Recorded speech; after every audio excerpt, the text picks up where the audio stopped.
The sun filtered through the large glass windows of the Brady family's waterfront home in Florida, casting soft shadows across the living room. It was a lazy Saturday afternoon, and 15-year-old Benjamin Rein Brady was on a mission. His favorite baseball glove had mysteriously vanished, or more likely ended up buried somewhere in the mountain of gear inside his father's closet. Pushing aside rows of suits, sports jerseys, and boxes labeled Super Bowl memorabilia, Benjamin caught a glimpse of something unusual tucked into the back corner, a dusty wooden box, half hidden under an old garment bag. Its surface was worn, the brass lock tarnished, and strange initials were engraved on top. RB. Curiosity prickled his skin. RB. Richard Brady, his grandfather. Benjamin barely knew anything about him. He'd passed away before Benjamin was old enough to ask questions. Whenever the subject came up, his father, Tom Brady, expertly dodged it, changing the topic to football, school, or anything else. Benjamin knelt down, pulled the box forward, and blew off the dust. Ooh.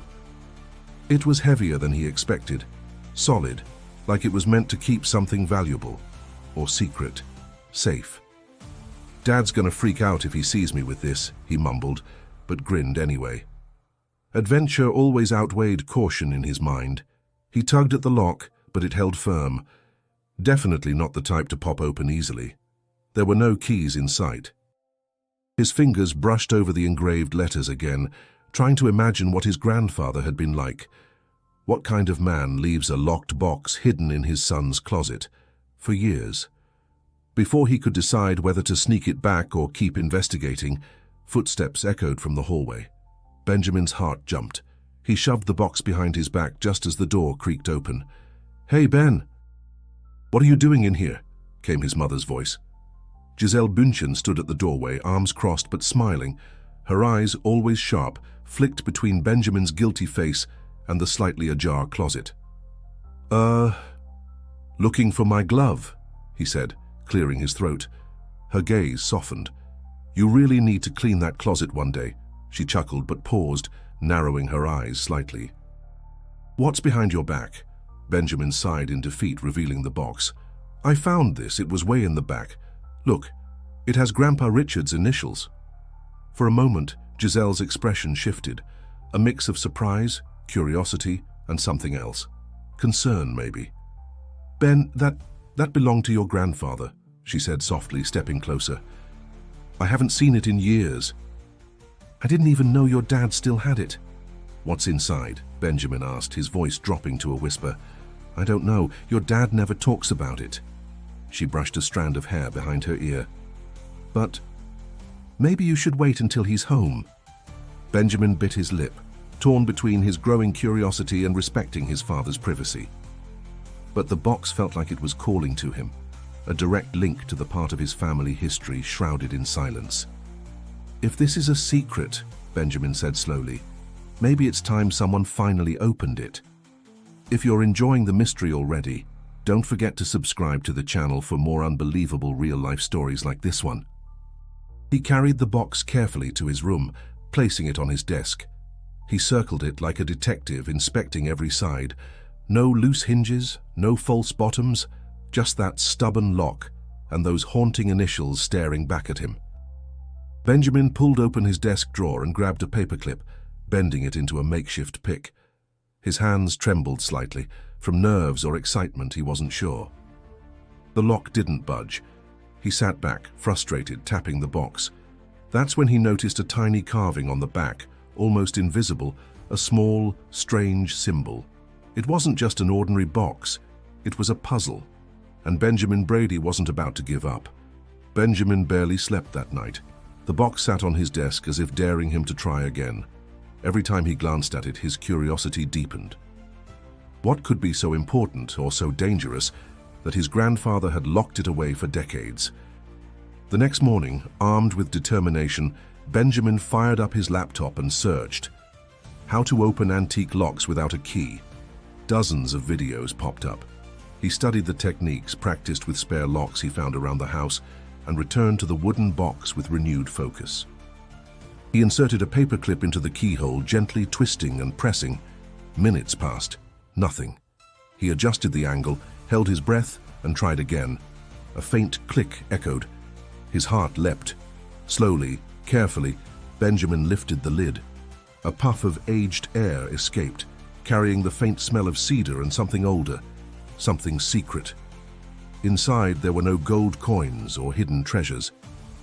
Instead, there was a collection of aged photographs bundled with a leather strap, several yellowed letters folded meticulously, and a small velvet pouch tied with a crimson string. Benjamin's fingers trembled as he untied the strap around the photos. The first picture showed his father, Tom, maybe 8 or 9 years old, standing next to a tall, broad-shouldered man, Richard Brady. His grandfather had a kind but rugged face, but it was the man standing beside them that made Benjamin freeze. This stranger wasn't someone Benjamin had ever seen in family photos. He was heavily tattooed, with a specific symbol inked onto his forearm, a strange circular pattern that perfectly matched the faint carving Benjamin had noticed on the back of the box. "What?" he whispered. Beneath the photos, the letters were addressed to Thomas J. Brady and Jack R. Brady, his father and his uncle, Uncle Jack.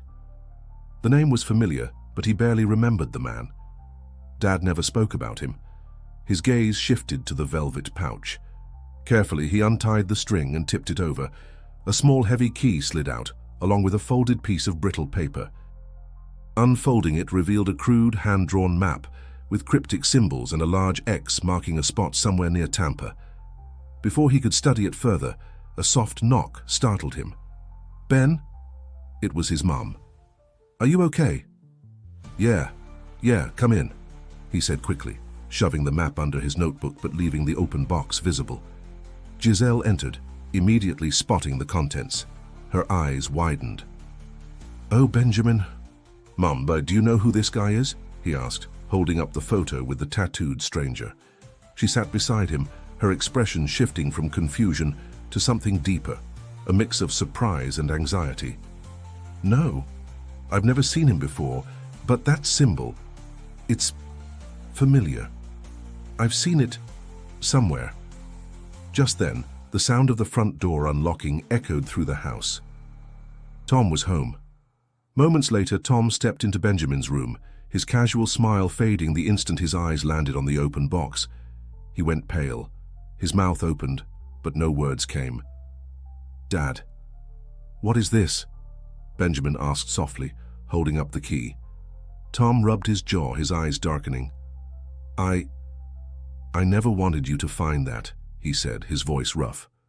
"Not yet." "Why?" "What's going on?" Benjamin pressed. "Who's this man in the photo and why is there a map?" For a long moment, Tom just stared at the box, at the ghosts it had unleashed. Then, sighing heavily, he sat down. "There are things about this family, things I've kept buried for a reason," Tom began, "and it's time you knew the truth." For a long moment, silence hung heavy in the room. Tom leaned forward, elbows on his knees, staring at the floor as if trying to gather pieces of a past he'd spent decades trying to forget. "I was about your age when I found out," he began, voice low. "Your grandfather, Richard, wasn't just the man you've heard stories about. He had a life before football, before family. A life none of us fully understood." Benjamin sat still, gripping the velvet pouch, his eyes locked on his father. "During the Cold War," Tom continued, "Grandpa Richard worked in military intelligence, but not officially. He was part of a covert operation, a shadow unit that wasn't on any record. Their job was complicated, tracking assets, smuggling people out of dangerous regimes. But somewhere along the way, something went wrong." Tom reached into the box and pulled out one of the letters addressed to his brother. He unfolded it carefully, his hands visibly shaking. "Your grandfather discovered that some of the people running the operation weren't heroes. They were selling secrets, American secrets, to the highest bidder. When Richard tried to expose them, they threatened him. They framed him." Benjamin's eyes widened. "Framed him for what?" "For treason," Tom said bitterly. "They made it look like he was the one selling secrets, his reputation, his career, everything, destroyed overnight. They forced him into hiding, erased him from every official document." He held up the photo with the tattooed man. "This man, it was a contact, one of the few people Richard trusted. The symbol. It belonged to a safe house network. Each symbol represented a vault, a storage, a place to hide evidence or secrets. Benjamin's hands tightened around the key. So, the key. It opens one of those vaults. Tom nodded slowly. Yes. Or at least, it should. Giselle whispered. All these years. You never told me. I wanted to protect you, Tom replied softly. Protect both of you. It nearly destroyed my family. My brother, Jack, he never forgave Dad. He believed the accusations. He believed that our father was a traitor. We fought. We haven't spoken since. Benjamin blinked. Wait. Uncle Jack. The guy you never let me meet? Tom nodded. We cut ties after Grandpa died. Jack was obsessed with finding proof. Proof that Richard was innocent or guilty. But Jack believed Dad was hiding something from him. This box, this key, the map. It's probably what he's been searching for his entire life. Benjamin stood abruptly, pacing the room. So, what do we do? Just leave it? Pretend this didn't happen? No, Tom said firmly, rising to his feet. I've hidden from this long enough, and you're right. It's time we find out the truth. He picked up the map, smoothing it out on Benjamin's desk. The X marked a spot near an old industrial zone outside Tampa. A set of faded numbers in the corner appeared to be GPS coordinates. This, Tom said, pointing, this is where the vault is. Giselle crossed her arms. You can't go alone. I wasn't planning to, Tom said, meeting Benjamin's gaze. If you're in, we do this together. As a family. Benjamin's chest tightened with a mix of fear and excitement. I'm in. Tom gave a solemn nod. But you should know. If we open this door, there's no going back. The next morning, tension buzzed in the air as the Brady family loaded into Tom's SUV. The map sat unfolded in Benjamin's lap, the faded coordinates leading them toward a part of Tampa they'd never had a reason to visit before. An old industrial district, filled with rusted warehouses and forgotten storage units. As they pulled up to a crumbling storage facility, the weight of generations seemed to settle on Benjamin's shoulders. Rows of padlocked units stretched out like tombs of the past. Tom double-checked the numbers on the map. Unit 47, he murmured. They stepped out, the crunch of gravel beneath their feet the only sound. The door to Unit 47 was old, but intact, secured with a heavy lock. Benjamin held out the key with trembling fingers. His father guided it into the lock, and with a sharp turn, it clicked open. But before Tom could lift the door, a voice sliced through the air. I knew it. Benjamin spun around. A man stepped from behind a nearby column. He was older than Tom by a few years, with salt and pepper hair, a leather jacket, and the same piercing blue eyes Benjamin saw in every family photo. Uncle Jack. Jack's expression was a mix of triumph and resentment. All these years, he growled, I knew you were hiding it from me. Tom stiffened, stepping protectively in front of Benjamin and Giselle. Jack, this isn't the time. The hell it isn't, Jack shot back. You kept Dad's secrets from me. You let me believe he was guilty. You let me rot thinking he was a traitor. I was protecting the family, Tom snapped. You were obsessed, Jack. You would have torn everything apart. Jack stepped closer, his fists clenched. And look where hiding the truth got us. Giselle stepped between them, voice calm but firm. Stop, both of you. This ends now. We are here for answers, not for another fight. For a tense moment, neither brother moved. Then Tom sighed heavily, turned back to the storage door and yanked it up. Inside, the air was stale, filled with the scent of dust and old wood. There was no furniture, only a large steel safe bolted into the concrete floor. It was painted black, the same strange circular symbol engraved on its surface. Benjamin's heart pounded as Tom approached it, inserting the same key from the velvet pouch. It fit. With a heavy turn, the safe unlocked. A mechanical click echoed, then the door creaked open. Inside wasn't money or jewels. Instead, stacks of folders, sealed envelopes, and a thick leather-bound journal lay neatly organized. At the very back, a metal box contained old cassette tapes labeled Testimony RB.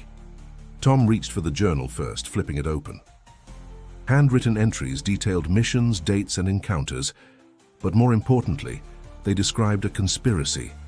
Names, locations, proof that Richard Brady had uncovered a ring of corrupt agents selling classified information during the Cold War.